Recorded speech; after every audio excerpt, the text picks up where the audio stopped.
கோவை தமிழ்நாடு வேளாண்மை பல்கலைக்கழக தாவர மூலக்கூறு உயிரியல் மற்றும் உயிர் தகவலியல் துறை மற்றும் தாவர மூலக்கூறு உயிரியல் மற்றும் உயிரி தொழில்நுட்ப மையம் சார்பில் மரபணு வரிசைப்படுத்துதல் தரவு பகுப்பாய்வு குறித்து 4 நாள் பயிற்சி கோவை தமிழ்நாடு வேளாண்மை பல்கலைக்கழகத்தில் 11-11-2025 முதல் 14-11-2025 வரை நடைபெற்று வருகிறது. இந்த பயிற்சி வெஞ்சர் கேபிட்டல் திட்டத்தின் கீழ் நடத்தப்படுகிறது.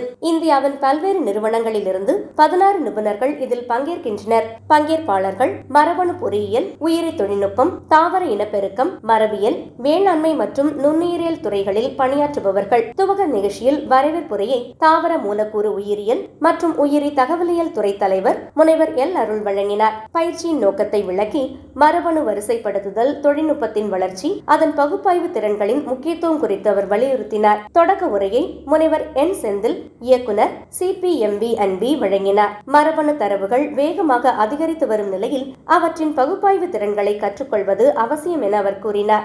முனைவர் ஆர். ரவிகேசவன், இயக்குனர், CPBG பங்கேற்று வாழ்த்துரை வழங்கினார். மரபணு வரிசைப்படுத்துதல் தரவு பகுப்பாய்வு தொழில்நுட்பத்தின் பரவலான பயன்பாடுகள் மற்றும் அதன் அறிவியல் முன்னேற்றங்களை உண்மையான உதாரணங்களுடன் அவர் விளக்கினார். இப்பயிற்சி மூலம் மரபணு வரிசைப்படுத்துதல் தரவு பகுப்பாய்வில் புதிய திறன்களை பெறுவது, ஆராய்ச்சி திறன்களை மேம்படுத்துவது என்பதே நோக்கமாகும்.